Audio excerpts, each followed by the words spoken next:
Stanford University. Hello, everybody. It's lecture 11 of Stanford CS 193P in spring of 2021. Our primary topic today is persistence, storing things in the file system and other places.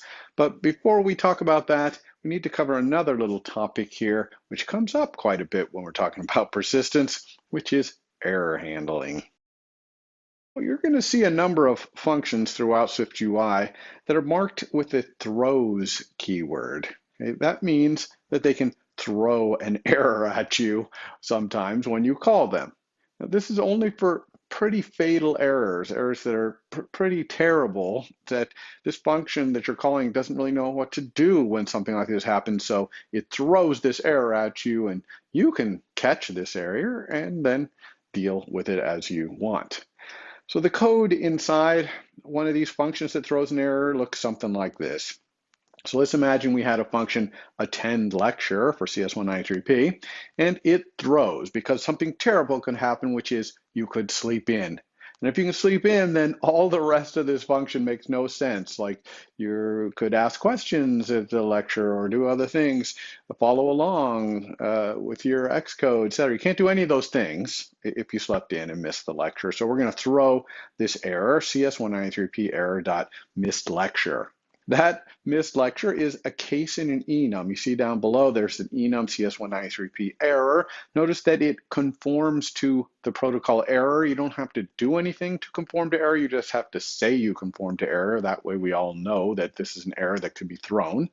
And then you have these cases. For example, we got case missed lecture in there, and I also have case late homework. That's another CS193P error. And that one actually even has associated data, like how many days late your homework is or whatever.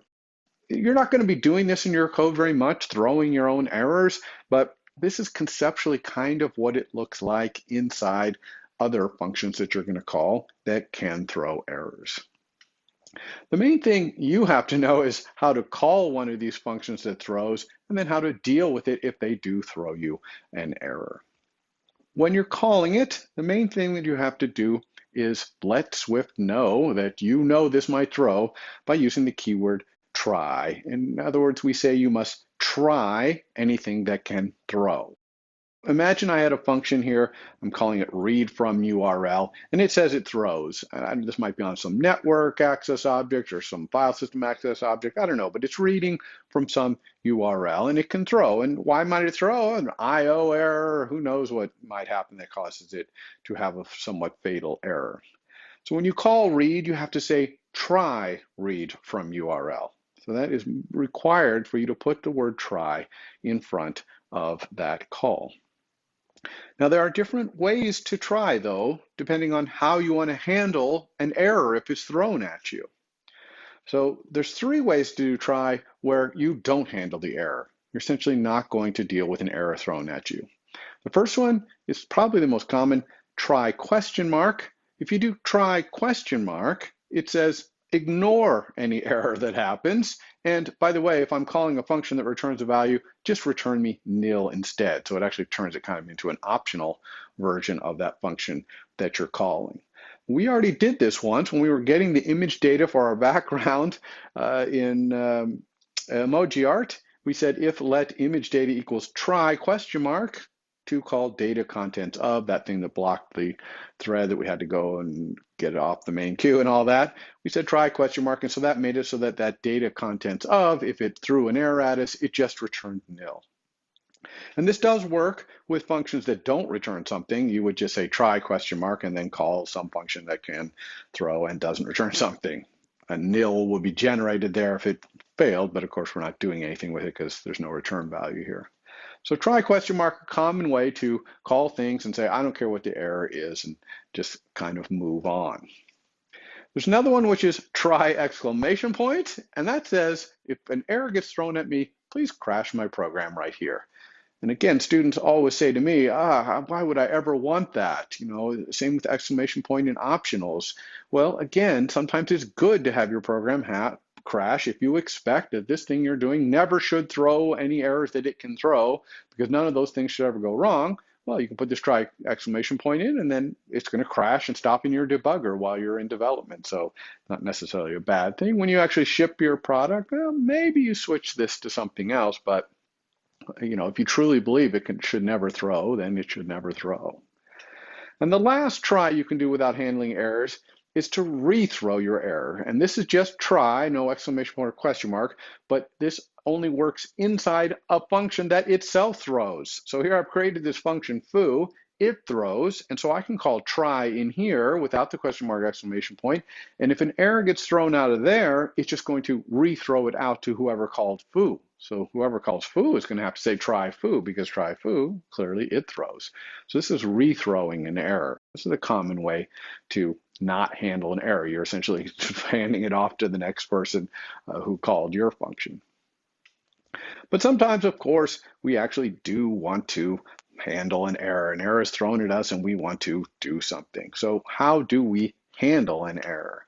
Well, we have to wrap our try with a do catch around it. So we just say do, little open curly braces, things that we want to try that might throw errors, and then a close curly brace, and then a catch. And then in the catch, we're going to handle this error. Now notice it says catch let error right there. Let error just means the error that you caught, which remember, it's an enum value like missed lecture or late homework from that CS193P error struct. That's what this error that you're letting there is. That error is a variable in there. By the way, you could call it something else, let foo. That's perfectly fine if you don't like the word error. And if you leave that let error completely off, it's going to assume you meant let error. It's so common to do that Swift is being nice to you if you just say catch without let error. It's just like you did it. So this is the basic framework here for how we catch errors. Now you can be more specific about the kinds of errors that you want to handle and how you want to handle them. And you do this by adding catchphrases, pun intended there, I guess, catchphrases to your do catch. So your do catch can have multiple catches. In blue right there, you see I have a catch CS193P error.late homework, let days late. Well, that little catch is only going to catch that particular error, but it's going to grab that days late associated value. So that's a really great place to, print out an error message or an alert to the user saying you're 5 days late on this homework or whatever. And then the purple one is you're going to catch all CS193P errors. And we do that by saying catch let CS193P error where CS193P error is a CS193P error enum type there. So is a special keyword in Swift that lets you check to see if some variable is of some type. And we use it in various places. Switch statements actually can use it. We can use it in if-thens even, but a lot of times we use it in wheres because we're just trying to see what type is this thing. So that purple is a great way to kind of catch errors of a certain type. And then I can still have the green catch at the bottom there that's just catching all other errors that might be thrown by what's in my do. A couple other things to notice is the print statements on this slide. Notice that the print hello, that print hello will not print if something that throws right above it there throws. If that throws, it jumps right down to the catches and starts dealing with it and never comes back to running print hello. So throw really is somewhat of an extreme error. It's going to jump right out of what it's doing and start doing catches. Now the print keep going, that's going to happen whether it throws or not. If it doesn't throw, then it's going to say print hello because it didn't throw something that got to be caught, and then it's going to say keep going. So it's going to say hello, keep going. If it does throw, it's going to jump down to the catch, do whatever the catches do, and then it's going to say keep going. When you catch an error, you are resolving the error right here until your app will continue to move along. So that's the basics of error handling. This was in your reading. Maybe now you go back and understand it better. And of course, I'm going to be doing it in the demo a lot today, so you'll really get an idea what this error handling thing is all about. Surprisingly, we don't use error handling that much. There's not that many circumstances where something just fatal happens like this. But I/O, and we're talking about persistence today, writing things out to the disk and stuff, does tend to have this more than other things. So this is a good time for us to talk about it. Okay, let's get to our main topic today, which is persistence. We're talking about storing data permanently. There's numerous ways to make data persist in iOS. Of course, you have a file system. iOS has a Unix file system under it, believe it or not, and you can store files in the file system. And the way to get at that in Swift is this thing called File Manager, and we'll talk about that. You could be storing your data in a SQL database, right? A relational database out there. And there's a whole framework in Swift called Core Data, which is fantastic, that lets you kind of have an object-oriented programming interface on a SQL database, on a relational database. So that's pretty cool. We're not going to have a chance to talk about that today. Maybe later in the quarter, although I think we might going to run out of time this quarter on that one. You could store your data in iCloud. This is where you want to store data that you want to appear on all of the user's devices. That's really what iCloud is for, storing data that a user will see everywhere, which is really nice for users. They kind of expect that. They're on their iPad, they're working on something, they go over to their iPhone, they kind of expect their data maybe to be there. And not all apps do that. I think there's a lot of apps that don't do that, should do it, but there's a great framework in Swift called CloudKit that makes it quite straightforward to do it, and it's something I encourage you to do if you write an app where you think users might be using multiple devices with it. There's a lot of third-party options for doing storage as well, and we're not going to talk about any of them, but it's definitely something maybe for your final project, maybe even you're out there looking around, you might see some stuff that's pretty common for people to use third-party options to store things, especially network storage, things like CloudKit, but by third parties. And there's also this kind of lightweight storage thing called UserDefaults, which I'm actually going to talk about today. It's really good for things like user preferences and stuff like that. In EmojiArt, I think we're going to store the palette, the emoji palettes along the bottom, which ones you've chosen and things like that. I think we'll store that. See, that's lightweight storage. And UserDefaults, the only thing about it that's going to require a little bit of time for us to explain is it's an ancient API. It's from long, long ago, way before Swift. And so it has a little bit of quirks in there. All right, let's talk about the file system, accessing the Unix file system. It's a normal Unix file system. It starts at /, right? Unix file system starting at /. You all know what Unix file system is. But you can't access most of the stuff until you get down into your little place that you're allowed to access called your sandbox.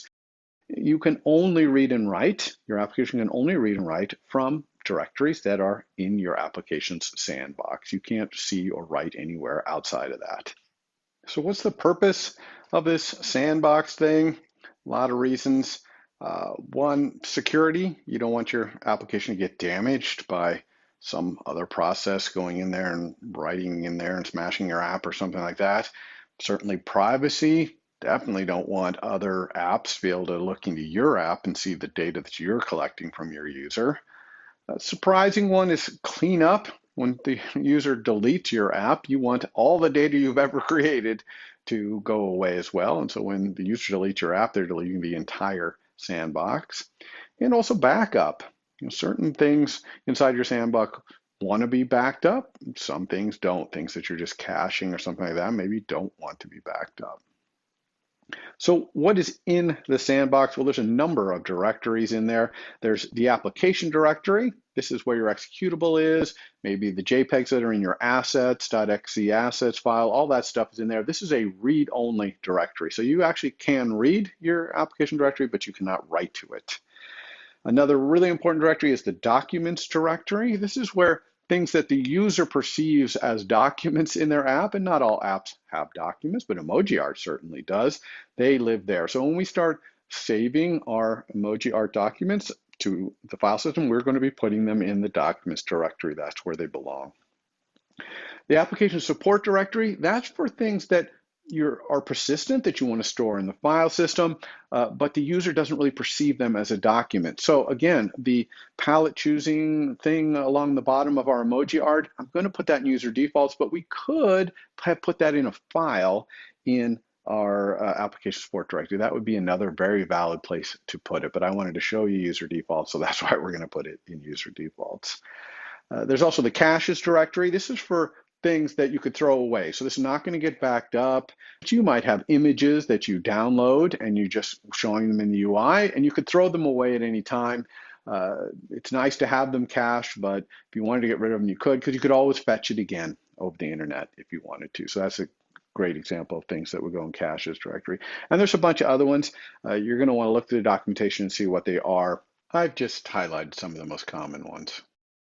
How do we access these sandbox directories? Well, we do that with this file manager thing I was talking about, and also with the URL that we've already seen. The URL that we've used so far is to go do HTTP URLs, but URL can also be used to access our Unix file system, specifically things in our sandbox directory. And again, we can only access things in our sandbox. Now, when we're using a file manager, we usually use this shared one. Okay, it's a static on file manager called FileManager.default. You can create instances of file manager and all that, but we almost always just use this FileManager.default, especially if we're just using a file manager on the main queue. I sometimes like to think of this file manager default as the main queue's file manager, because file manager is thread safe, but only if you use it in a certain way. So if you're in the main queue, FileManager.default, great way to access the sandbox. And probably the most important thing you're going to do with the file manager is get a URL to one of those special directories, the document directory, the caches directory, application support. You want a URL to them because they're the only directories you can see, and you kind of have to start there. So the way you do that, you get your file manager.default, and then you're going to call this very important function URLs for the kind of directory you want, document directory or application support or caches, whatever. And on iOS, we're always going to say user domain mask. There are some other options there for that green user domain mask, but they don't make sense on iOS. Those would be things maybe on the Mac or whatever. And then that returns plural. You see it's URLs plural, and we're always going to take the first one of those. That's the blue first there on iOS. Again, on other platforms, you could have multiple document directories or whatever, but we don't have that on iOS. Anytime you do a file system, you're almost always going to do that line of code because you have to start somewhere inside of your sandbox. That's the only thing you're allowed to see. But once you have a URL for a directory in your sandbox, now you might want to create directories inside that, or certainly access files inside that. So how do we do that? We do that with methods in URL. So we get this URL for a special sandbox directory, and we're going to call functions on it like appending path component. And that component we append could be the name of another directory, or it could be the name, actually, a name of a file. And we also have appending path extension for extensions like JPEG. Now, sometimes you have a URL into some place in your sandbox somewhere, and you want to find out what's there. Like, is that a file right there? Do I have a URL to a file, or do I have an HTTP? Because a big difference there in what you can do with those. Obviously, you can't write to an HTTP URL, for example. And you can also find out things like when was this file created, and how big is it, and all that with this nice function in URL called resource values for keys. How do we write something out to the file system, or the actual contents of the files in the file system? We're almost always doing that actually with a data. Remember data, it's one of these fundamental types like string and int and all those things. It's just a bag of bits. And so if we get a bag of bits, we can bloop, pop the whole bag of bits right into a file. And all we need to do to read or write them, it's use URL. Now, to get a data, you use the data initializer contents of, which we already saw for getting data off of the internet, works for file URLs as well. And then writing is also very easy. We just take a data blob and we call the function write to URL on it, and it writes it out. And this obviously only works with a file URL. Now, the file manager also has a bunch of other utility functions, whether a file exists at a path and things like that. I'm not going to get into any of that here. Feel free to check out the documentation if you need to do some more sophisticated work in the file system, moving files or renaming files or something along those lines.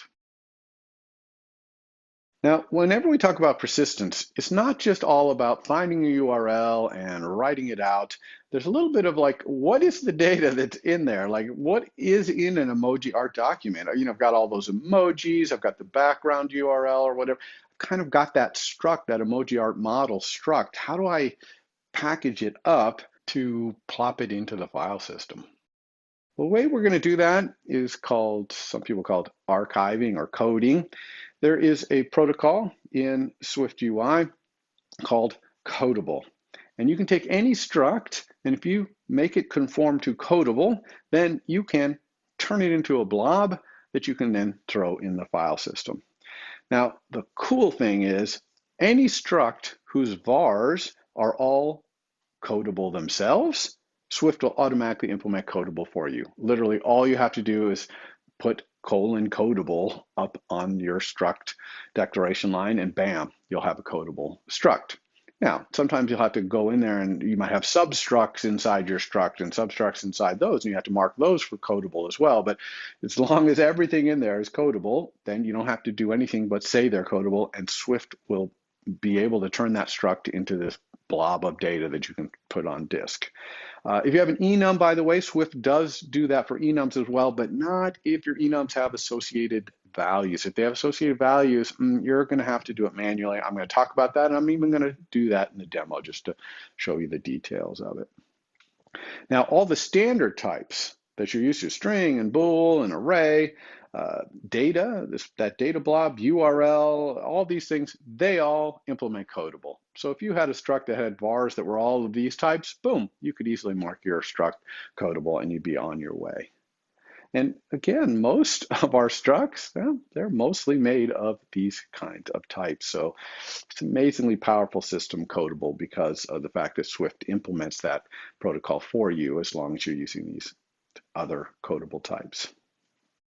Once you've marked your struct codable, and you've got everything in there codable, then you want to essentially get a blob, a data blob, literally an instance of the data struct that we were talking about, that represents that struct. And there's a couple of ways to do it. The most common way is to encode it in some file format, and the most common format we would do that in is JSON. So JSON is an industry standard format for representing data, used a lot with APIs over the internet, HTTP APIs, REST APIs, almost all of them are using JSON as the format for giving data back to you.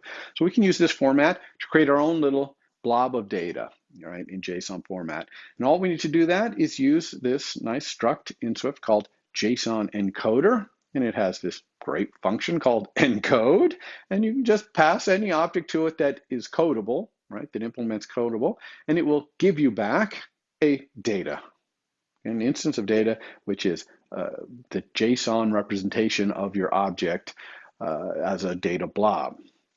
Notice that this throws, of course, because maybe there's a problem encoding your object or whatever. So you have to try question mark, or you have to do catch and see what the errors are. I'm going to show you that quickly on the next slide so you can see what that might look like. Now, JSON is a text format. In other words, it's got characters. You can see what's going on in there. And you can turn your JSON data, which comes back to you as a data blob, into a string using a constructor and string called string data. Remember, all data conversions in Swift are by creating a new thing of the thing type you're trying to convert to. So string data, and you have to specify the encoding of the string, the text encoding. JSON is always in something called UTF-8. It's an 8-bit Unicode text format. And just do this little green line there, and you will be able to see the JSON that was generated from your struct, which can kind of be fun to look at, see how it does that. And of course, you've got this JSON data blob. You could write it out to disk using that thing I just talked about, write to URL on data. The JSON data is just a data, so it can be written out. And that's how we're going to save our EmojiArt document, for example. And if you have a JSON data, you can get your object back, decode the JSON back into your kind of object by using the JSON decoder. And you just say .decode. The argument to .decode is the type of thing that you're looking to decode out of there. And remember, when we specify types, we say the type .self. That's how we pass a type itself as the argument. And just pass the JSON data, and it will, if it can, give it back to you. It throws if it couldn't find that kind of object in there or couldn't decode it properly. So you got to try question mark with this one too. And now you've got your object back. And this is how we're going to load our EmojiArt object back up from disk when we run our app. That's it. This is a powerful system combining that codable mechanism with JSON to make data blobs of your arbitrary structs. Just a quick slide here on the handling of errors. We've already talked about try-catch, so this page should look somewhat familiar to you. This happens to be a decoding error catching, so we're catching decoding errors happening here. You can see there's about 4 different kinds of decoding errors that can happen, and each of them comes with the red associated values in their little enums, right? Thrown errors are always enum cases, and we can get them out of there so you can really find out what's going on. Hopefully you never really have to do this, by the way, because you have a nice simple struct that's using simple data types, and so it's not going to have complicating decoding errors or whatever. A lot of times if it can't decode it, you're kind of SOL anyway. There's not much you can do, so you're just going to use try ? And report that you couldn't do it to the user or whatever. Here's an example of doing a codable. So here I have my type, it's a codable, and it's got a date and a string, and then it's got some other thing that's of some other type. Now, date and string, those are standard things, those are codable, no problem. As long as some other type is codable, then this struct can be codable. Now, the JSON that's generated for something like this might look like this. The some date is the date in some date format. By the way, you can specify with the JSON encoder and decoder what format to use for dates. And then some string is just going to be the hello, and then other is just going to be whatever some other type generates its JSON. So this is kind of a recursive thing. So it's kind of just give you a little idea of what JSON looks like right there. Now, when you're generating something like this, sometimes you want to control those JSON keys, the things on the left sides of those colons right there. And you can do that with a private enum that you can put in yourself called coding keys. We're going to see this in the demo. I'm going to create my own coding keys. And in there you can say case some date equals like some underbar date, if that's what you want the JSON key to be. But the coding keys have to both be a string type of enum, so you have to say colon string, and it has to implement this protocol coding key, and it wants to be private, all of those things right there. So that's the way you can kind of tweak your JSON. What happens if you have something like we're going to have in our demo where we have an enum with associated values? So we have to, it just doesn't work for Swift to automatically do the codable for us. Well, there's only 2 things you have to do to make something codable. You have to do the encoding and you have to do the decoding. So let's look at the decoding first. You just have to add an init to your struct. It's called init from decoder. And this is quite easy to implement. Your first line is always going to be to grab the container out of the decoder, because the way this works is the decoder has this container which is kind of like a dictionary, and you're just going to add your data in there in a key value kind of way. And the keys of your key value are those coding keys I showed you on the previous slide. So for example here, if I were decoding myself, I would be setting my own some date to be the container's decode of a date for the key .someDate, which was in that coding keys on the previous one. And notice when I'm decoding, I have to try. Even getting the container, I have to try. There's a lot of try, throw going on here. Again, we're going to see that in the demo.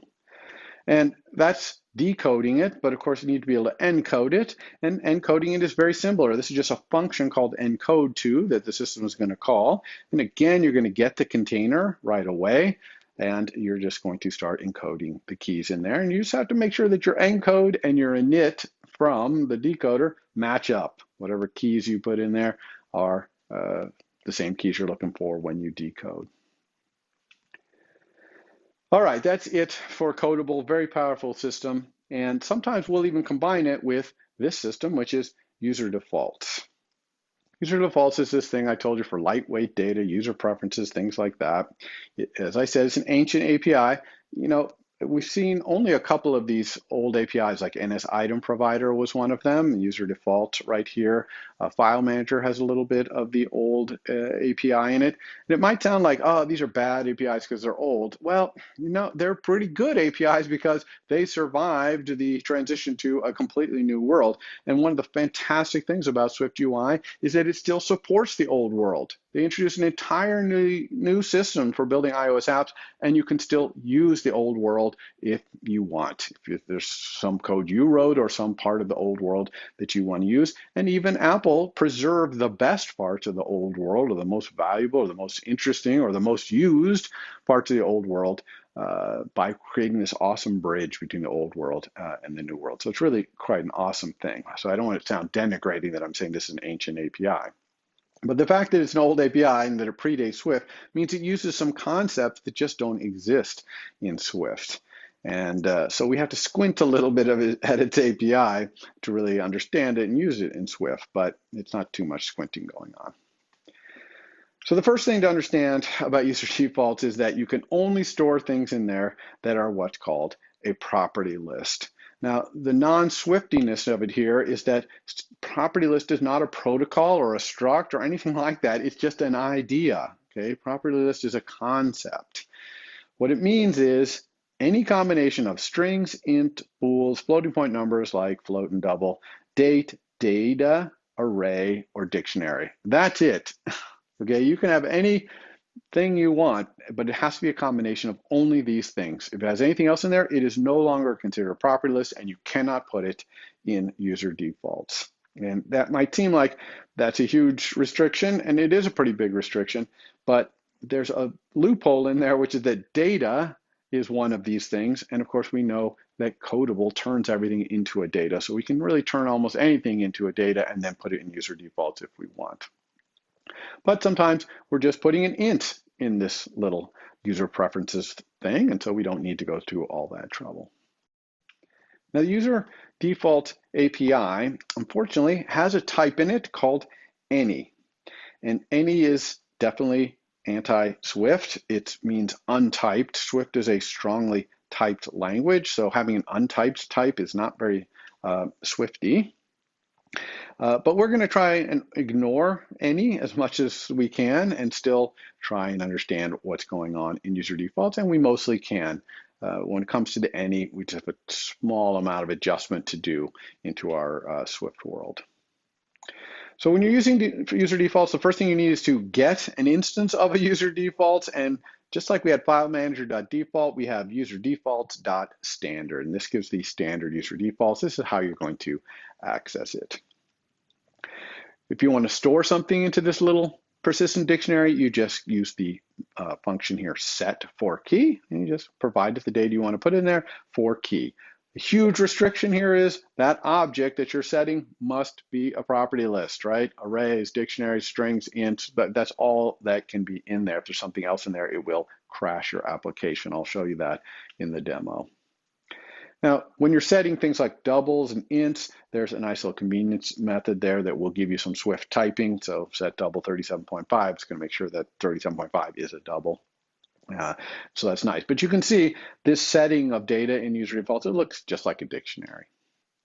Now, getting data out, there's a lot of functions for doing that, which will help match the types up for you, like data for key will return you a data. We're going to use that in the demo. URL for key will look there, and if the thing in the user defaults, it's a property list, right? So it's looking at it, it's going to try and convert it into a URL, and if it can, similar, there's something called string for key and array for key, and also string array for key. Now I want to talk about this array for key for a second. It's pretty valuable, except for that the kind of array it returns is an array of any. And that's because inside the user defaults, this older API, there's no typing in there. All it knows is this thing is a property list, but it can't say what type it is. So you're getting this array of any back. That any will be itself a property list because that's all that could ever go in a user default. But you need to figure out how to do something with that any, because you can't call a function on an any or access a var on an any because we don't really know what it is. So the way we deal with that is we convert that array of any into an array of something we do know using as. Okay, and I'm going to do that in the demo so you can see it happening. As is just an operator in Swift that converts something from one type to another. We're going to use as question mark, which does it if it can, and if it fails, it just does nil. You can avoid a lot of this array, any, and all this stuff by using Codable again, right? You just use data for key and pass when you're doing the passing the thing in there. Zip it up into a JSON so that it's a data and put it in and out of defaults. That's perfectly allowed. We'll see that in the demo as well. Speaking of which, let's talk about the demo. We're going to be talking all about these persistence things, JSON, a Codable, dealing with the file system, user defaults, and of course, we're going to have a lot of try-catch going on along the way. Hopefully, you'll get comfortable with try-catch, seeing that in action. And the two things mainly we're going to do is save our EmojiArt documents, and then we're also going to implement the ViewModel of the other MVVM in EmojiArt, because EmojiArt is an app that has two significant MVVMs. It has the document MVVM, and then it's got that palette chooser on the bottom, which has multiple palettes and all that. That's its own little MVVM. So we're going to do the ViewModel for that in today's lecture, and that sets us up for the next lecture where we're going to do the view of that palette chooser. So let's dive right into that demo. I'm guessing that when all of you were working on your homework this week, you were a little bit annoyed that you would run your application and then drag out an image and then pick up some emoji, place them out here. Now you're working on resizing them, replacing them. Maybe you're trying to build a little mini forest right here. Oh, you find a bug. You go back to fix it, change your code over here, you rerun, and you've lost everything. No more background, no more forest. And this is understandable because last week we didn't talk at all about making this document persist, making it stay in the file system on the device. So that's what we're going to focus on today, persistence, not just of our document, but we're also going to work on persistence of the changes that we're going to be able to make after next lecture to this palette chooser down here. And so let's start by going back here and making the document persistent. And kind of ask the question, where does persistence live? Where should I do my persistence? And generally, we do not do our persistence in our view. We mostly do our persistence in our view model. Occasionally, you might do the persistence in the model itself. Your model might even be a persistence engine like a SQL database or something. But a lot of times you're facilitating at least the kicking off of the persistence in your view model. It's doing it on behalf of the view. We need our EmojiArt document view model here to be able to save this EmojiArt document somehow. Let's add a new function to do that, a little private func. Call it save. How about to URL? We saw URLs when we were doing drag and drop, and the URLs there were HTTP URLs, images that are out on the internet. Here we're going to use URL to be a file URL, a URL to some place in our local file system on our iOS device where we want to save this file. And URL does both of those things equally well. So how do we save? How are we going to make this save? Well, conceptually, we're going to get some data that represents our document somehow. And then we're going to take that data and we're going to write it out to that URL. Now, data here is going to be something of type data. So data, we've talked about it numerous times in this course. It's just a basic type. It's fundamental in the same way that int and string and array are all fundamental data types. It just represents a bag of bits. We use it, for example, to represent image data for our background. We store that as a bag of bits. Now, this bag of bits has to be formatted in some way. We have to know the type of bits that are in there. For example, when we're doing an image, it's like JPEG bits or TIFF bits or something. The format we're going to use for our data to store our document here is JSON. JSON is this kind of industry standard format. When you look at it, it's a text format. It kind of looks like a dictionary. It's got keys and values, but it can do arrays and all kinds of things in there. And that's what we're going to do. We're going to take our EmojiArt model, essentially, and turn it into a JSON representation of it and store it in a little bag of bits right here somehow. And we're going to write it out to that URL using this really simple function in data called write. How are we going to do this little ... right here? Well, it's really going to have to be our model that knows how to deliver itself or convert itself into a JSON. So I'm going to do this by saying EmojiArt.json. And this JSON function is going to have to be something in my model knows how to do that. Let's switch over to the model, add that. We'll put this stuff right in here. This is a non-private func we're allowing people to call. JSON returns a data whose bits are formatted in JSON format. This turns out to be quite easy to do, one line, and we just say return using a JSON encoder built in to Swift. We encode ourselves.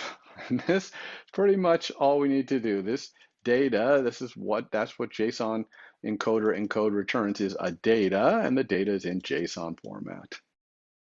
It'd be nice if we could just say this and we'd be done, but you can see that it's saying instance method encode requires that EmojiArt model conform to the encodable protocol.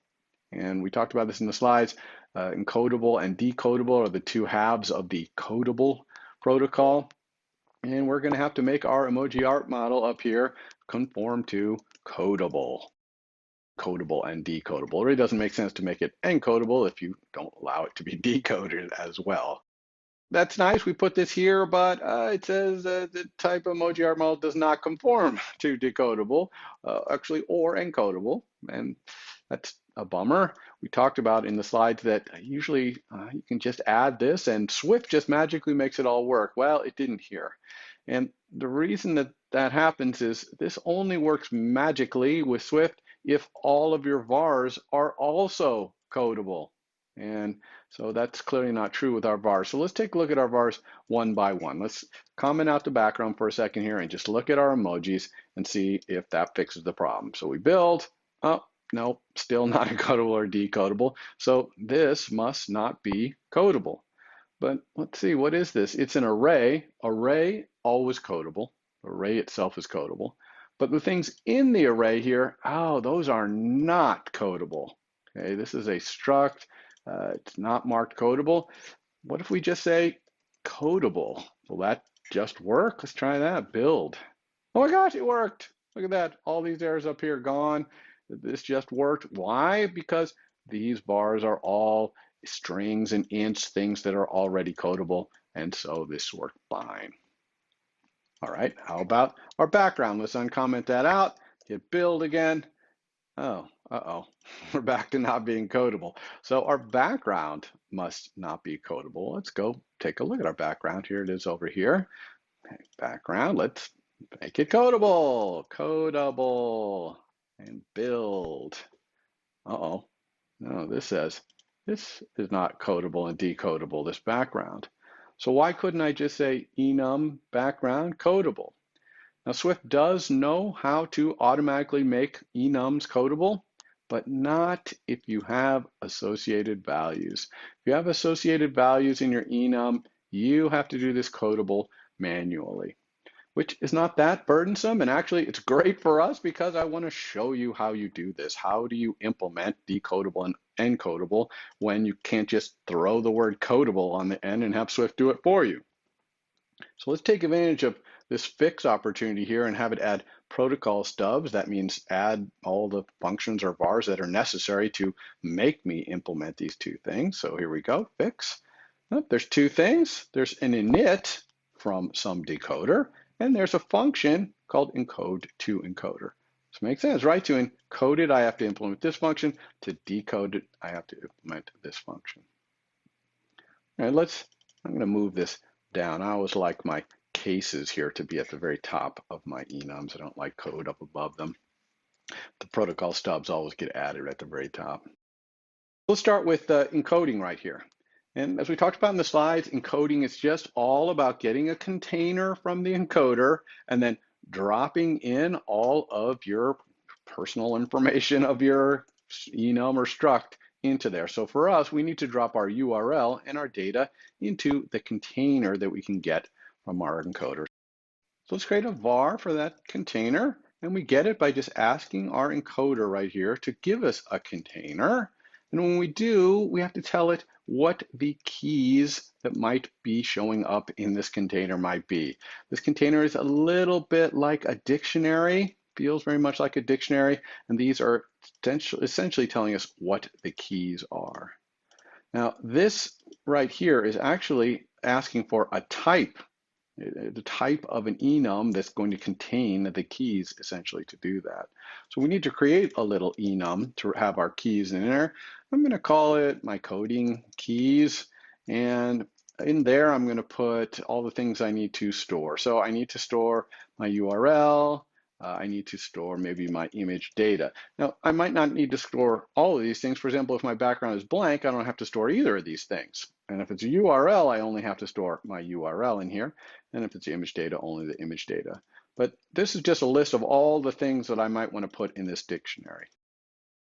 And this coding keys also has to be something that implements the coding key protocol. This is really a code protocol that has nothing in it particular that you have to go do. This is more like just marking that this enum is appropriate for use down here.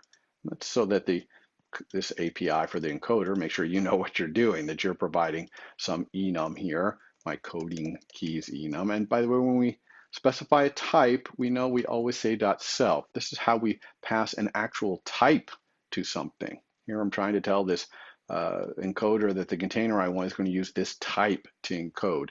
Let's see where else we used a type just to remind ourselves. Oh yeah, and drag and drop here when we were loading objects up that were a URL type or UI image type or a string type. We were passing that type as an argument to a function. Okay, so that's what this .self means at the end there.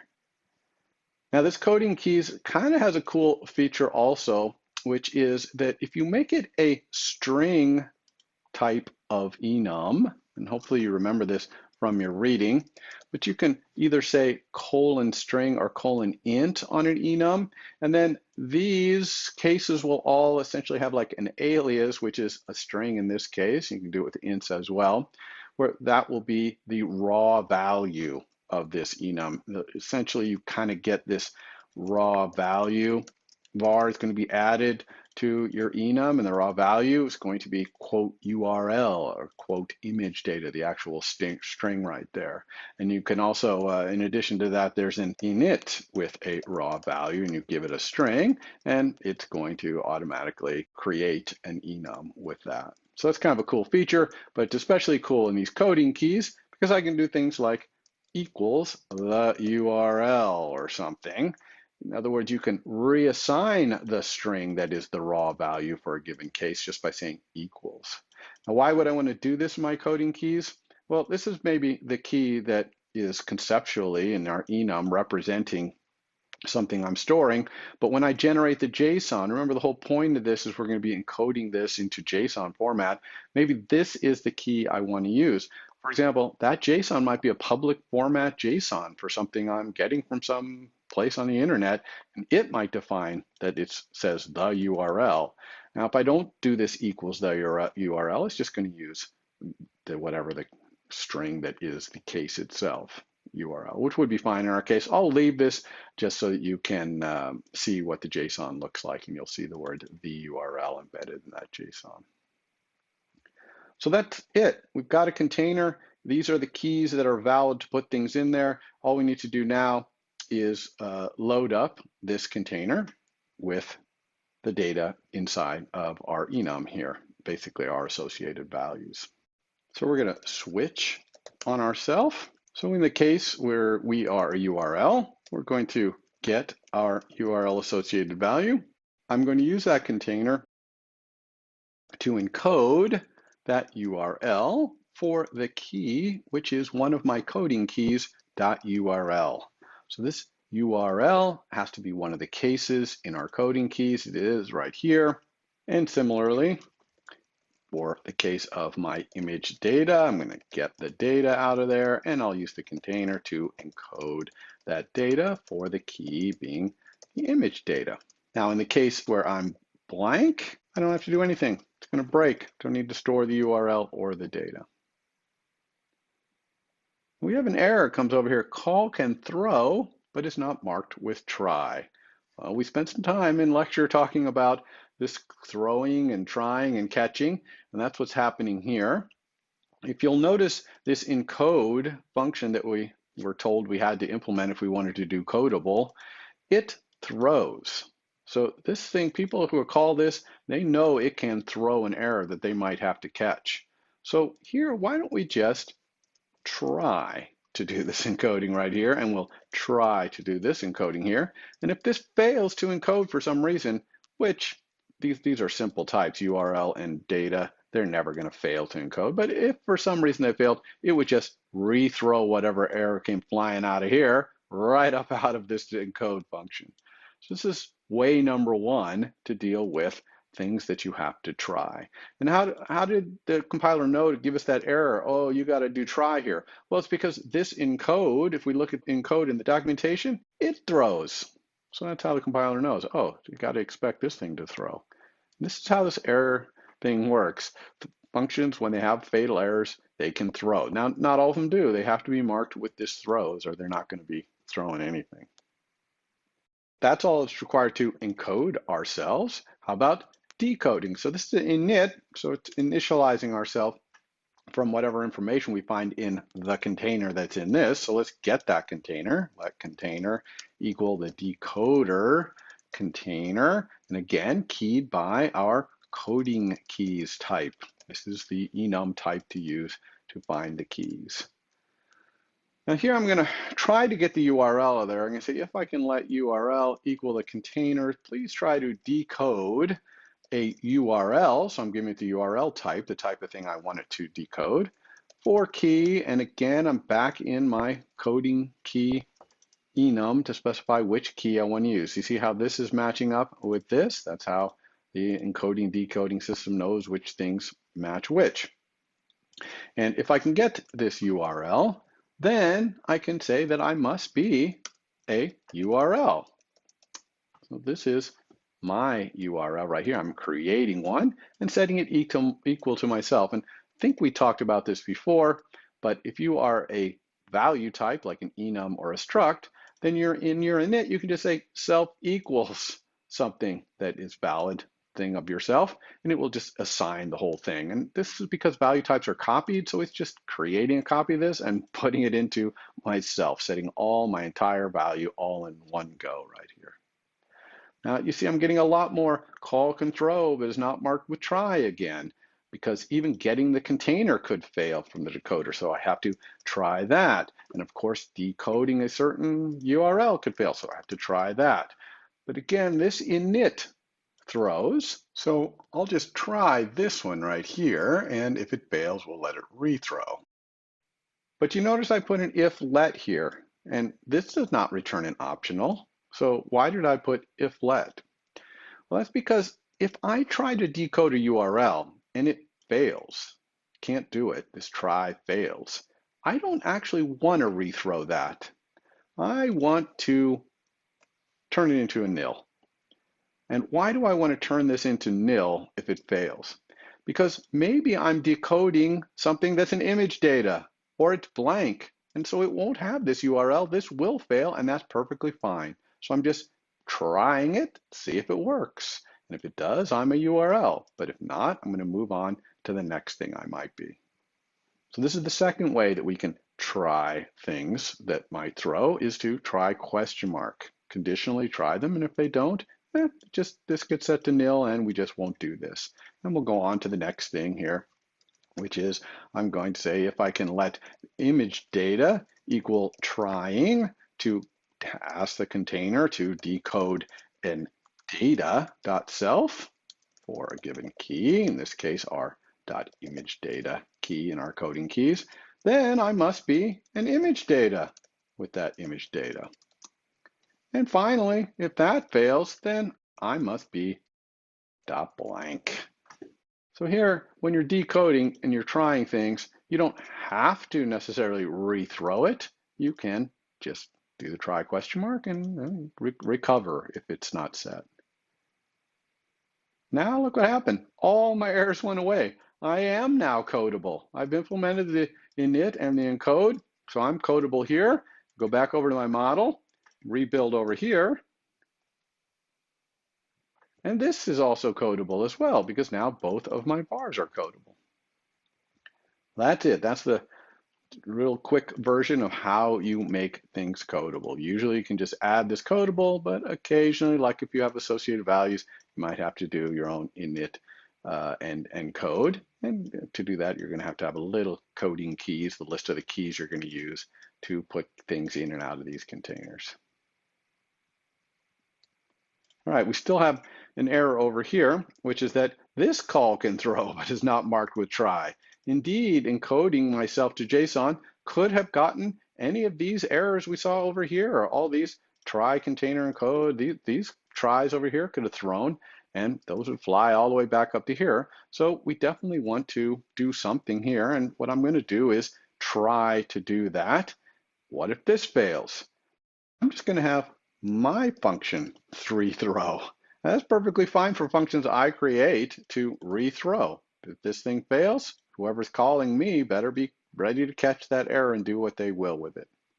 So in fact, let's go back to our view model where we call this JSON here, and we're going to have to, when we call it, try it.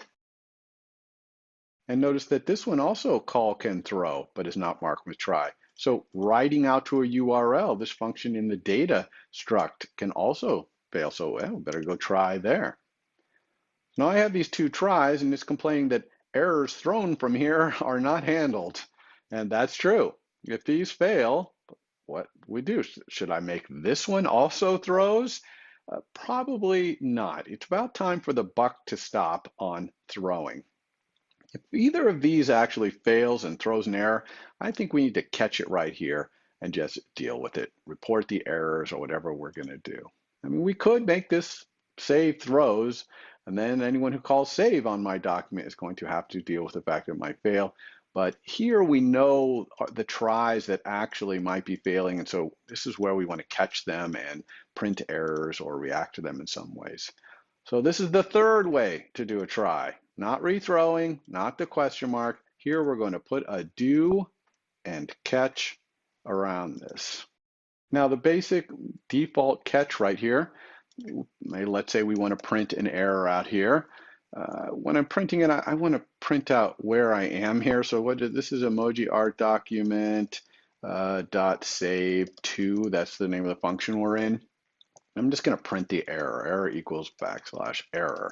Now, what's this variable that I have right here that I'm printing error? Well, when you just do catch like this, it's actually catch let error. If you just don't say it, you get this free one here. But I could put something else. I could say catch let foo, and then this would be foo. Perfectly legal as well. But when we're just catching all errors, usually we just say catch, and this thing will be called error in here. While I'm at it right here, you see how I'm putting the function that I'm in so that when this prints out in the console, I kind of know the context.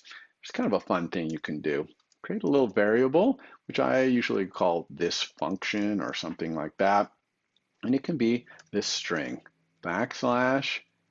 \string describing myself.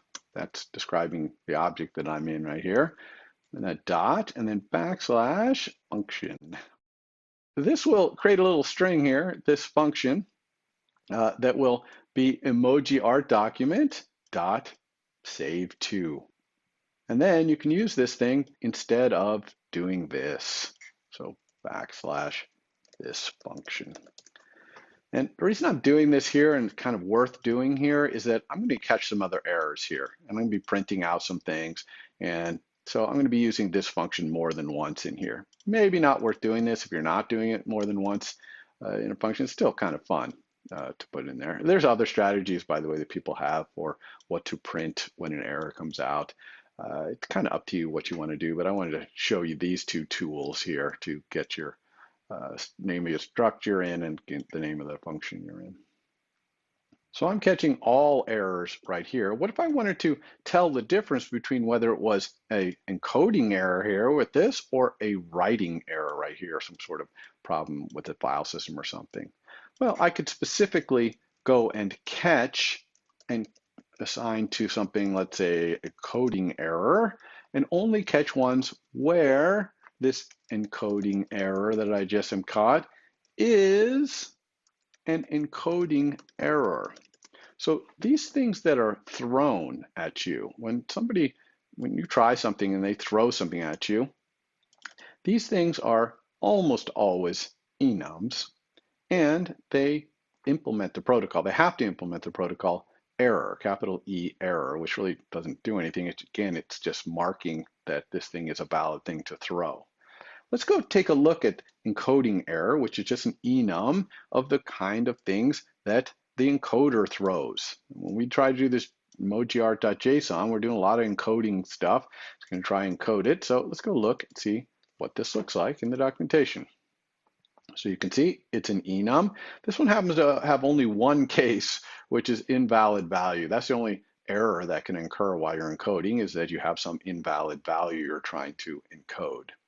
But you can see that it conforms right here to error and localized error. Localized error is a nice one because when we are printing out here, let's say we're going to print this error out, / this function, and I might say a more interesting error here like couldn't encode EmojiArt as JSON because, and we'll put an error in here, this encoding error, and I could just leave it at that, but I could also do localized description, which this is a description of this error that the error is giving you. It's localized to your local language. I wouldn't say you're going to put these in front of users very much, but it's sometimes better than just putting the raw error. You don't quite know necessarily what you're going to get here, although a lot of times when you just print the error out, it prints its localized description anyway. But I just want to let you know this localized description is in there. And if we go back to our documentation right here, let's look at other things, other kinds of enums that can be thrown as errors. That's always fun to do. Click on error. So this is the protocol you have to implement if you want to be a thing that can be thrown. And it's showing you here how to do that. You read about it in your reading assignment. But down at the bottom, here's all the things that conform to error, or at least some of the things. And sure enough, there's encoding error. And here's another one, decoding error. And you can see when you're decoding, you can get more different kinds of errors, like key not found. We looked for the .url key. We didn't find it. That's the error that actually is going to happen over here when we try to decode a blank document. This decode is going to throw that error. It couldn't find that key URL because when it's blank, we don't put that key in there. So of course it can't find it there. So that's how the try and catch work there. The other thing is these are when things fail. What about when these succeed? Maybe we want to print something out there. Well, anything we put on the next line after these two things, I could say, for example, this function success, say we succeeded, this is going to be executed because this do in here, this will just keep on executing unless something throws right down off the bottom. And if neither of these throw an error, then neither of these are going to be executed, and we'll go right to this print.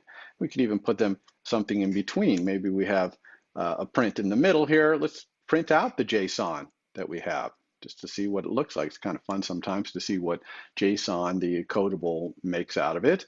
And the JSON is a data. Remember, this is something of type data. We have to convert it to a string. And we know how to do type conversion in Swift. We just create a new thing, a string. String happens to have a nice constructor called data. We'll just give that data to it. It wants to know how that data is encoded in terms of string. JSON is always UTF-8 encoding. That's a 8-bit character Unicode format. This could be nil. We could try to turn this data into a string, and maybe it's just gobbledygook, okay, or it's an image or something. In that case, let's just switch and make it be nil as the value will return. So this is a good way to just print this JSON out, and we'll be able to see what it looks like. Now that we have a way to save, let's add a feature to our document, which is to autosave. And every single time our EmojiArt changes, for now anyway, we're going to autosave. Let's do a function to do that, private func autosave. And autosave is going to be really easy to do.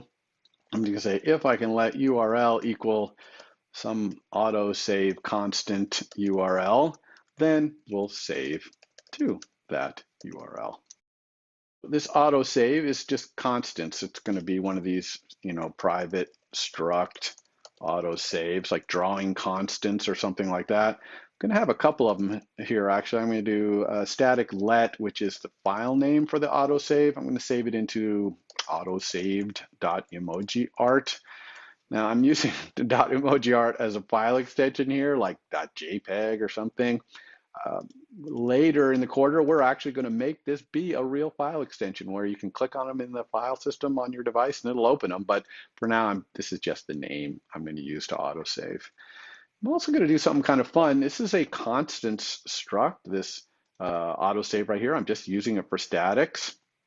And I'm going to put a static var URL, and it's going to return the autosave URL. It's going to be computed, little function right here. Now to do this, I need to get the document directory. So the document directory, as we talked about in the slides, it's the place where you're supposed to store your documents if you're an iOS app. And we get this from this file manager struct. We need one, and we could just create one like that and use it, but often we'll just use the default one, especially if we're in the main queue. This is a UI code right here, so in the main queue, we'll use this default file manager shared one. And the key function we want to find the document directory is called URLs for. Now you specify which one you want. And if I hit dot here, you can see, whoa, a lot of different kinds of directory. Caches there, documentation directory. There's the document directory that we want. Downloads, movies, trash, all kinds of directories here that are available to you to use. But we clearly want this one, the document directory. We'll take that.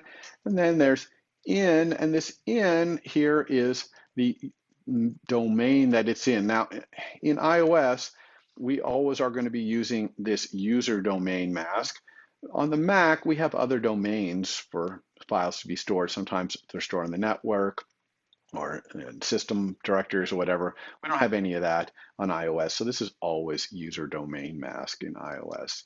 This API for the file manager, it's cross-platform, works on the Mac and iOS. And we haven't seen this very much, but there are occasionally times where you're providing arguments that maybe don't make sense on one platform, so you just provide the arguments that do make sense, like user domain mask right here. Also, this returns URLs, plural, because on the Mac you could have multiple possible directories, but again in iOS this is always just going to return one. So I'm going to say first to get that first one out of there. This could be nil, right? First, we know that if this array somehow of URLs was empty, this would return nil.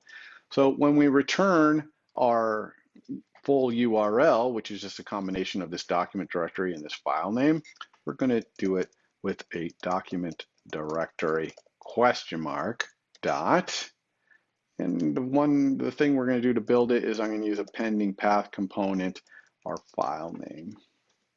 So a pending path component is how you take a URL and add a component onto it, either the end component like the file name or another level in the directory hierarchy or whatever.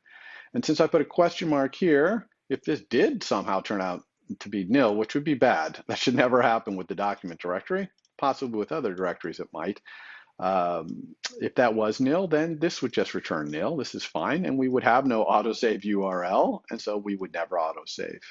So this kind of fails properly there if for some reason we couldn't get our own document directory. That's it. Easy to autosave. Let's run our app here and see if this autosave is working. And we're going to be able to tell, because when it comes down here to do the autosave and it does it, it's going to print out the JSON it saved and that it had success. Let's do it.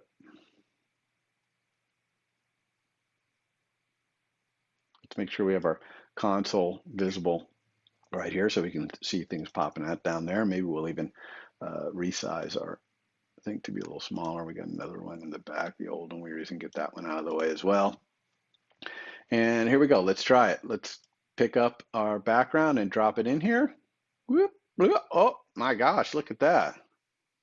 It dropped it. It had some JSON here for it, and it said success. Look, the JSON has no emojis. Do you see there? No emojis. It has the unique emoji ID, right? That's our identifier ID. And it has the background. And look, it used that key, the URL, that we set over here for that in our coding keys, the URL. So this format that you're seeing right here, this is JSON format. See, it kind of looks like a dictionary, right? Keys and values, keys and values, keys and values. But it can also do arrays and other things in here. And if we go add some emojis, let's go put our forest back here. Ah, look at it. There's a tree being added at this location, minus 277, 245. Here, another tree. And we have 2 trees. And so this is the format in which it's saving our document. It clearly is auto saving, and that's great. But if we stop and then rerun,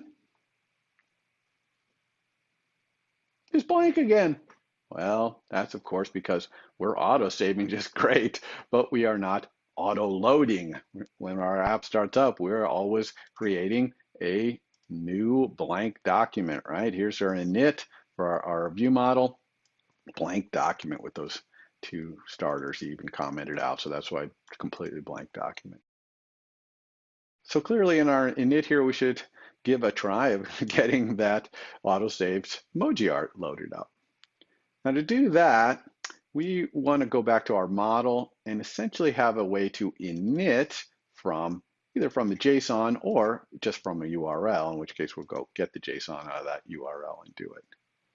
So let's do those 2 inits. Let's add an init here to take some JSON data as the argument, and it's going to just try and decode that if it can.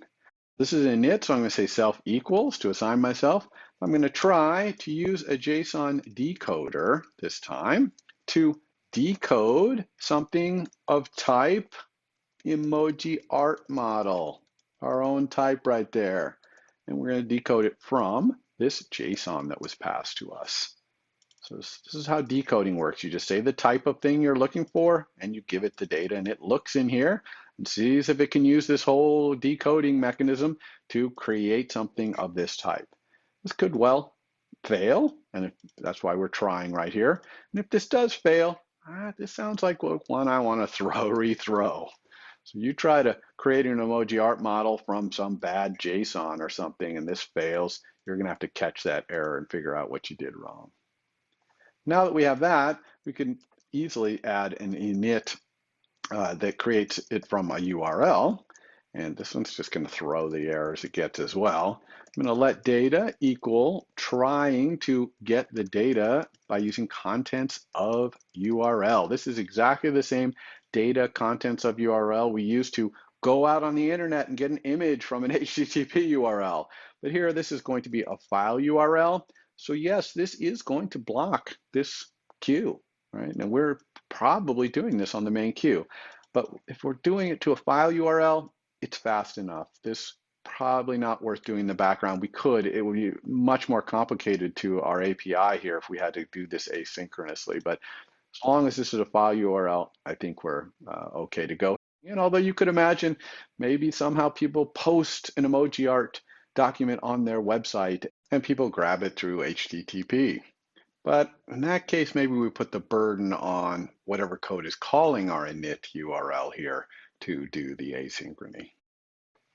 But now that we have that data, we can just call our other init on ourselves. We're going to set self equals try EmojiArt model that uses the JSON initializer, this one right here. And if this one throws, then we'll just rethrow this one out. That's it. Once you make something codable, it is amazing how all these things just become just one-liners to make this stuff come and go from permanent storage. Over here, now we have this. We can use that init for URL in here to try and create our EmojiArt document. So let's make sure that we have a valid autosave URL. Go back to our constants here for autosaving. And then I'm going to see if I can do it. So I'm going to say autosaved EmojiArt equals, and I'm going to use the question mark try. If this fails, I'm not going to report the errors. I'm just going to fail, and we'll revert to just using our blank one here. I'm going to create an EmojiArt model by using the URL that I just got there, that autosave URL. And if I do, well, I'll set my emoji art equal to that autosaved emoji art. And if not, can't do any of that, then we'll revert to this. And that's it. That's all we need to do to un-autosave here. Is just get our emoji art model there, and if it succeeds, if we're able to read it, and we might not be able to because it might not have ever autosaved on this device. Maybe we just install this app, for example. And by the way, long term, this autosave, we're not going to need this because we're going to use the Swift document infrastructure to not just autosave to a single document like this, our little autosave.emojiart, but to save, and the user can rename their documents and have multiple documents and store the documents in iCloud and all kinds of crazy stuff. But that's a couple of weeks down the road here. Okay, let's see if this makes it so we can use our documents and not lose everything. Oh, it actually did load the autosaved thing that we had just autosaved earlier. Bring up our console here so we can see anything going on there. But we didn't get our background. I know we had this tree, right? We were adding the forest next to this other tree. So what happened to our background there? Well, it actually did load our background. It's just we never fetched it. Remember that our background is just a URL. So when we go here and say EmojiArt is autosaved EmojiArt, we need to fetch our background data if necessary.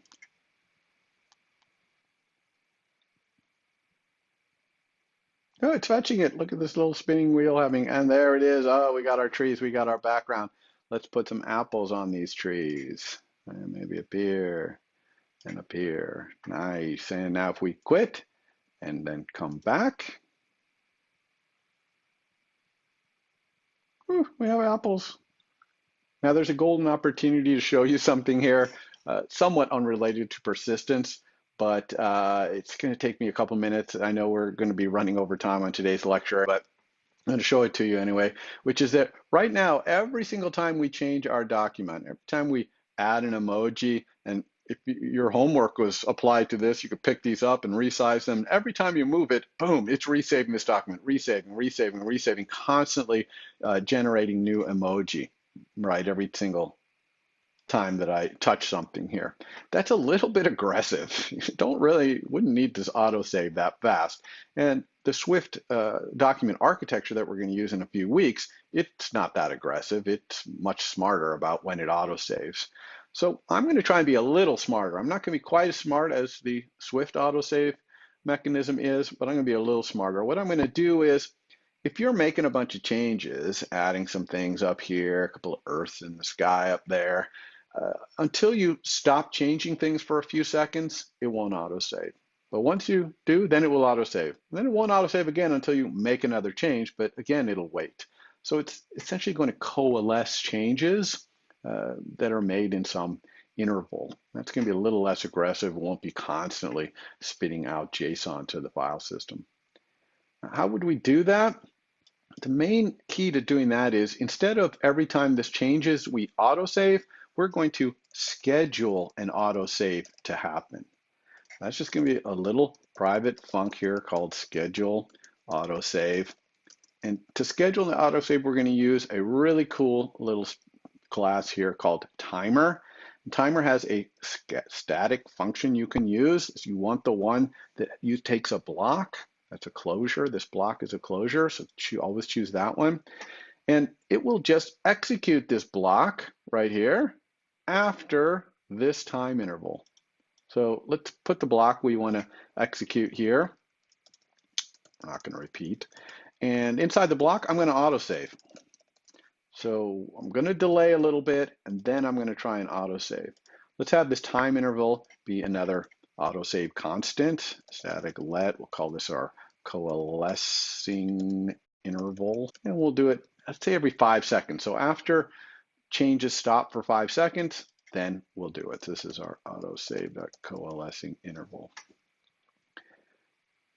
Now, this block, this closure, it takes the timer that you're creating by doing this. When you say schedule timer, it creates one of these timers to go off and wait this long before executing the closure. So it gives it back to you right here. In our case, we don't need it, so maybe we would just put an underbar right there. And finally, we see that we're getting this call to autosave requires explicit use of self. And the fix here is to say self explicitly. Now, last time this happened, we went and said, okay, let's make this a weak self thing. And I'm not going to do that this time, I think, because if I schedule an autosave and then this document closes, do I really want self to leave memory at that time? I don't think so. I think I do want this closure to keep this self in memory until I have a chance to autosave it. Then it can leave memory. So it's not always the case that every time you're forced to put self here, that you want to just weak self and self question mark. Sometimes you want this closure to hold self in memory. So it's a feature, not a bug, to do that. Now this is actually not going to do what we want because every time we make a change, this is going to 5 seconds later do an autosave. But if I make 4 changes in a row real quick, then 5 seconds later I'm going to get 4 changes in a row. So the trick to making this coalesce is to just grab this little timer. I'm going to call it autosave timer. That's a return value from this schedule timer. So private var autosave timer. It's of type timer, right? That's what these things are that are being scheduled. And I'm going to tell the autosave timer, if I have one yet, to invalidate itself. And that cancels the previous timer. So even if I'm rapidly scheduling a whole bunch of timers, they're canceling the previous one all the time, and just the last one's the only one that will go to the end and actually do the autosave.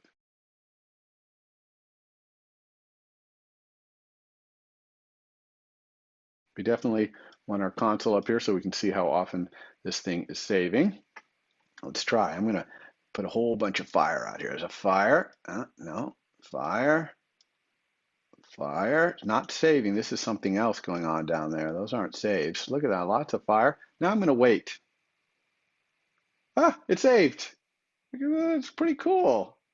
One other thing while I'm here, I'll show you this fun. See how it was spitting these out and kind of annoying us there? This is something Swift UI is doing, nothing to do with us. Well, what if we just wanted to see this happen? We didn't want to see any of that other stuff happening. There's a cool little search filter right here. I'm just going to search in here for the word EmojiArt document. EmojiArt document. Now I'm only going to see things in here, lines of code, that have the word EmojiArt document in there. So now I can clear this out, by the way, by hitting trash. It clears it out. Go back here to my simulator, try it again. Let's do googly eyes here. Okay, nothing is printing out down here. That's good. As long as it don't take more than 5 seconds. Oh, okay, let's wait. There it is, autosave.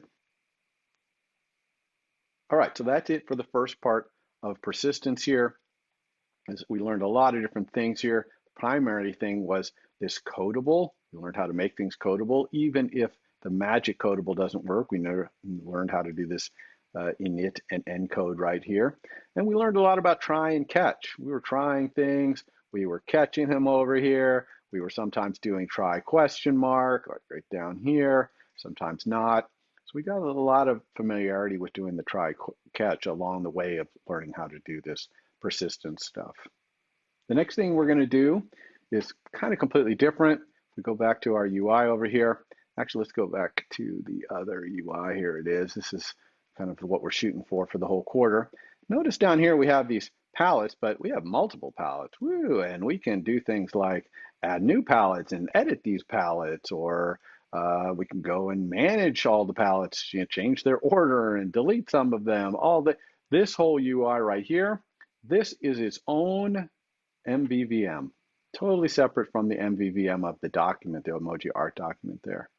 And today we're doing persistence, so we're only going to do one part of this MVVM of the palette system down here, which is the storing of the palettes.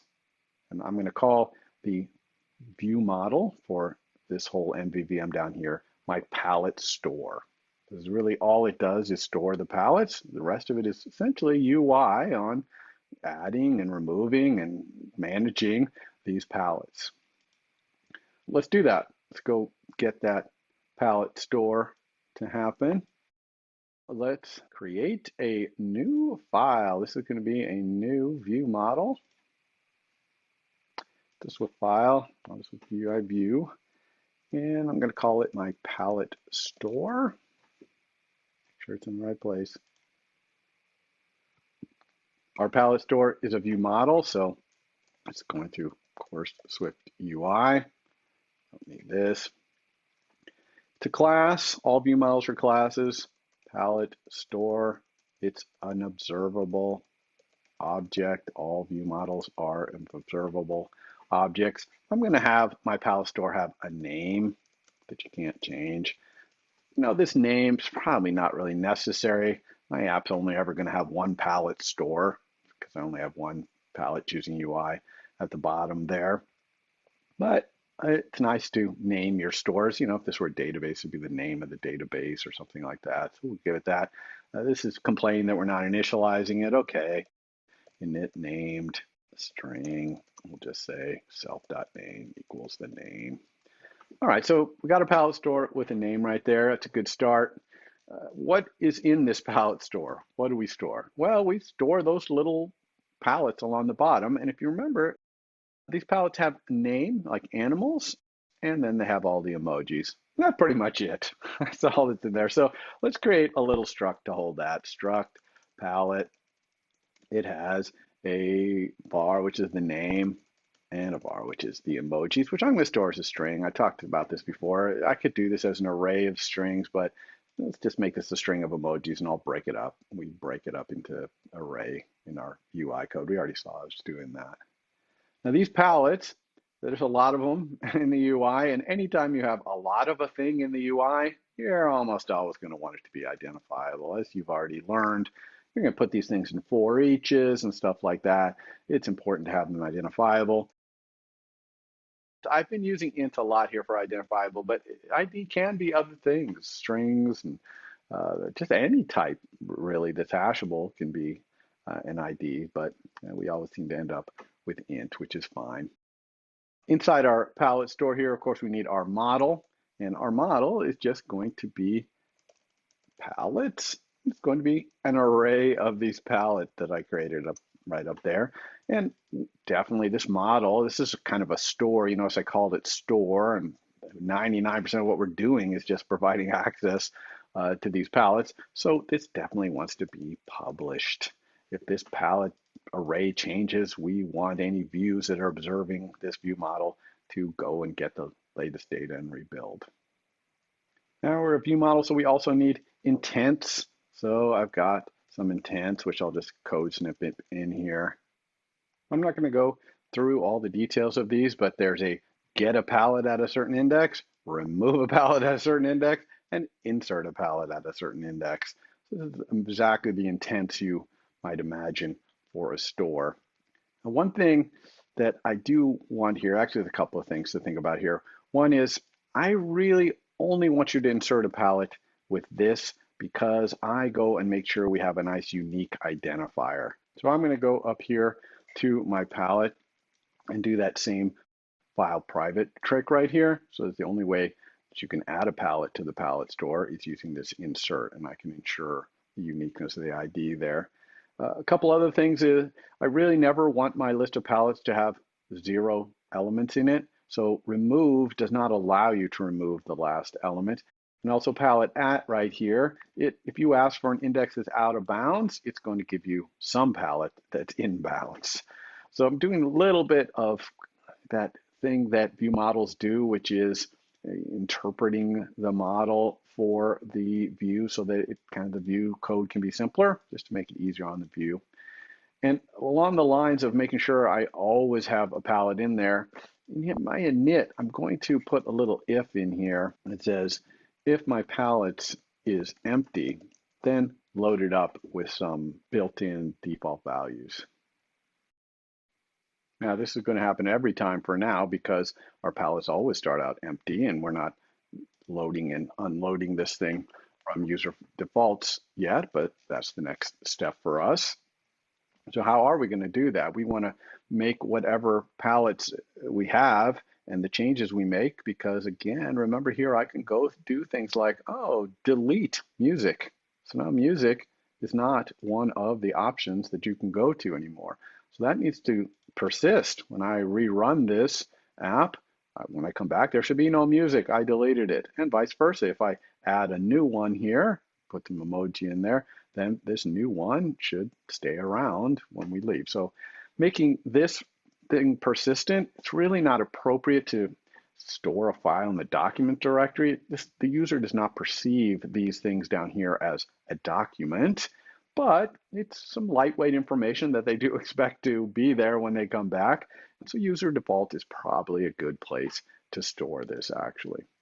The only problem with user defaults is that I probably also expect that when I change my palette here on my iPad, I do my management and change some stuff here, that when I go to my iPhone to run this app, or even my Mac, that the changes are there, and we are not going to show that, unfortunately.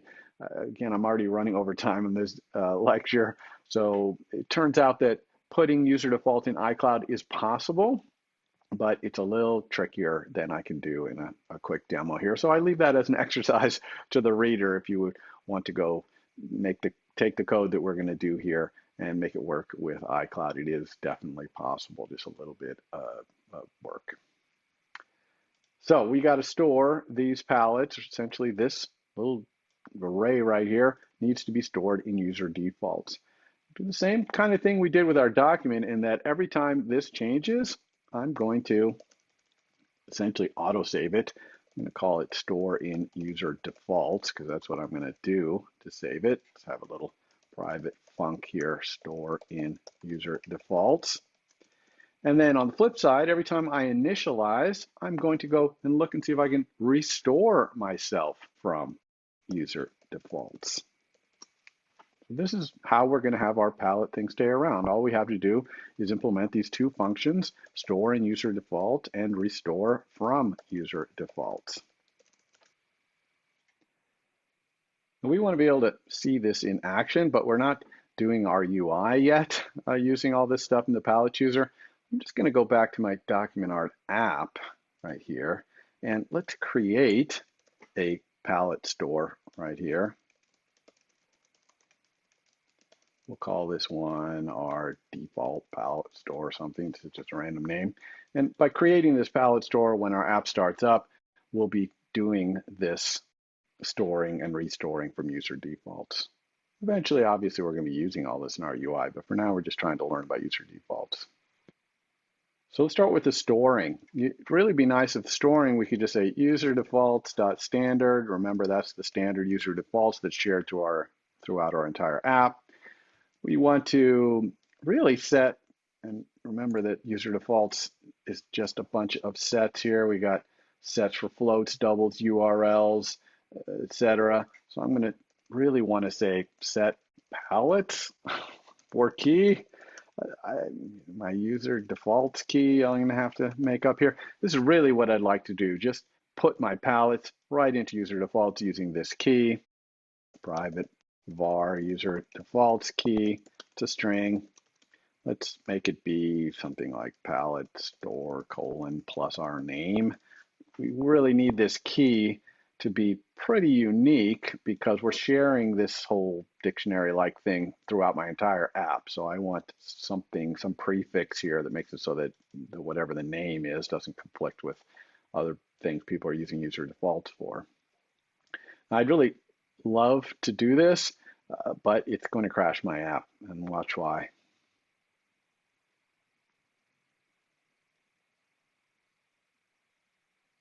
Here it is. Attempt to insert a non-property list object in there. So let's stop filtering our console here. Here it is. Here's a crash. So you hopefully don't see a lot of crashes when you're debugging your code or whatever. Array index out of bounds, you might have seen that. Force unwrapping an optional that's nil can do this. But this is what a crash looks like when you see it in the console. And it does give you the full backtrace, tells you who called which, but this is mostly a bunch of internal Swift UI stuff, so it's not that useful. The most useful thing is usually the very first line, which is going to tell you this is what caused the problem. And for us, we attempted to insert a non-property list object, that's this, into user defaults. And that is a crasher. That crashes your app. You are not allowed to do this. When you set things in user defaults, they have to be this property list thing. Now, unfortunately, property list is not a protocol or any kind of official thing because this is all pre-Swift world, this user default stuff. So this allows you to write this line of code and then just happily go crash at runtime, which is kind of a bummer. But how are we going to fix this? Okay, we need to work around this. Well, we need to turn this into a property list thing. We have to turn this into something that is a valid property list. How are we going to do that? Actually, I'm going to do this a little bit off the cuff here. I'm just going to map this array into something that creates a little array of strings. I'm going to say create array of strings with all of our parts, and in fact, even string $0.id. Put that in there. And this is going to create an array of arrays of string. That is a property list because arrays are okay in property lists and strings are okay in property lists. So an array of arrays of string, no problem. This is very valid right here, property list. This time if we run, no crash, right? Did not crash, perfectly fine to put that in there. Now, the problem, of course, is when we pull it back out, we have to turn this array of strings back into an actual palette object over there. That's a little bit more involved, but let's go ahead and do it.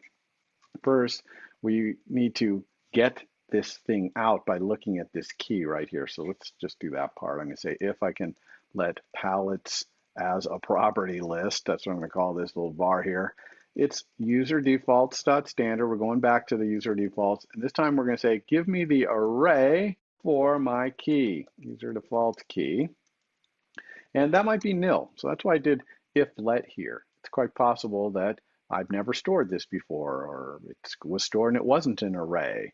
So UserDefaults has, this is the setter for UserDefaults, right? Set this, but it has a bunch of getters. Get me an array, get me a data, just get me a float, whatever, kind of what data you're looking for, or just get me an object of some type. You can even do that.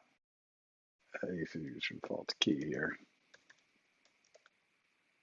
So this is fine. This gets this back out of here, but let's look at the type of this thing it got. It's going to be some kind of array, obviously, but it's an array of any.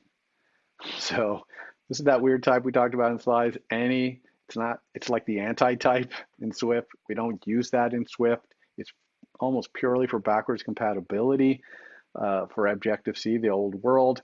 We need to turn this into an array of strings. If this is not an array of strings, then there's no way for us to unpackage it because that's what we put in. So that better be what comes out. So how do you turn an array of any into an array of strings? Well, we turn things into different things using as in Swift. So I'm going to return this into an array of strings. And I'm doing as question mark. So if this can't be turned into an array of strings, this will be nil. And I'm already doing if let, so it's fine. So now inside here, palettes for property list is an array of strings. So it's an array of these little arrays. Now, this is kind of weird. I don't spend much time on this because we really only need to do this when we're in these backwards compatibility modes with things like user defaults. It's not terrible, but I just don't want you to get the idea that any is a type that you're going to use in any of your design in Swift. It's purely to interact with these kind of APIs. Now let's for loop through all these things. So I'll call this my palette as an array. That's because that's what it is, an array of palettes as arrays in my palettes as property list. And for each one of these, I kind of have to do a lot of work to unpackage this into being a palette. I have to say, let's see, if the palette as array count has to be 3, And we got to, that ID has to be able to be turned into an int. So let's say int of palettes as array. Sub 2, I think, is that right? So 0, 1, 2. Yeah, that's right. Also, I better make sure that the palettes don't already contain something where the ID that's in there equals the ID that I just got. A lot of stuff going on there. Then if that's all okay, then I can create the palette by saying palette is a new palette with the name being the palette as array 0, and then the emojis are the palette as array 1, and the ID is that ID that I unpacked right there. Whew, and now I can add it to the palettes. Okay, wow, this right here is some really gnarly bad code. Look at all these magic numbers I've got in here. This is very fragile. If I ever change this, this would instantly break. I have to keep this complicated piece of code right here right in sync with this. This is bad code. It'll work, but it's bad code. And we'll see it in action here. Let's go down here.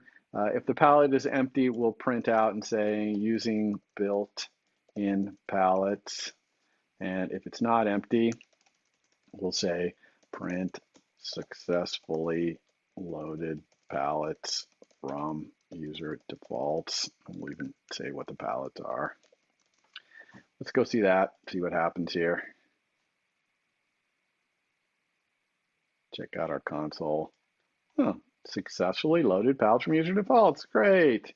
So this actually worked, but this really completely unacceptably bad code right here.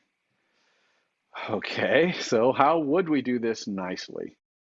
One step towards nicer would probably be to use a dictionary here instead of an array. Dictionaries are okay in property lists, and you could at least name each of these things, which is nicer than just positionally having them in here. But there's a way better way to do all of this, is that we already have an entire system for taking an object like this and packaging it up with types and all that stuff. It's called Codable. So we can do Codable here because data, right, like a JSON data is a property list thing. So we can put datas in here. And this will turn all of our code into maybe 2 or 3 lines of code, much more extensible and typed and all that stuff. So let's comment this out. I'll leave it in here so you can refer to it, even though it's kind of embarrassingly bad code right there. And instead, let's take our palette and just make it codable. And since palettes things here are all codable, it just works. Nothing else to do. No init from decoder, encode to encoder, none of that stuff going on here. We have Codable. And since we have Codable, storing it in user default now is as easy as saying userdefaults.standard.set. Try to use a JSON encoder to encode this palettes array for the key, our user default key. And that's it. That's all we have to do. If this fails, it's going to be nil. It's okay to say set nil as the value for some key in user default. We hope it never fails, but it would work perfectly fine. And the great thing is that on the other side, when we're loading it out, we just have to decode this. So that just becomes, if I can let JSON data equal the user defaults.standard, get me some data for my key, user defaults key. If I've got that, and actually then I'll just say, if I can let the decoded palettes equal trying to use a JSON decoder to decode. And what type are we trying to decode? An array of palette dot self, right? This, don't be too confused by this. This is the same as saying array of palette, right? Exact same thing. This is the type we're looking for that we're trying to decode, and that's what we put in here. So this should work absolutely fine. And we're doing that from this JSON data that we just got. And if we're able to do all that, now we can set our palettes equal to our decoded palettes. This is much nicer. If we ever changed what's in a palette, we can use the Codable protocol to adjust and even read old versions. Codable is good at being able to look at what's in there, the coding keys that you might put in there, and read the old versions and upgrade it to the new world. And that's all mechanism that's built in and already exists. And our code down in our PaletteStore gets to be really clean and reusable and no mess, no fuss, no mess in here. Let's make sure that actually works.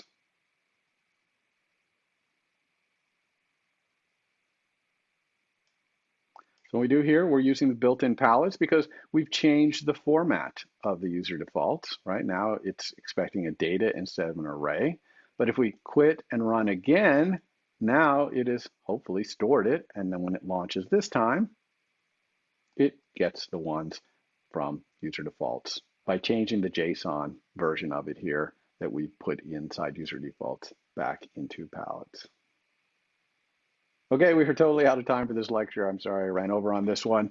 The next lecture is a super important one. It's going to be talking about how we combine all these MVVMs and views that we built into much more complicated apps.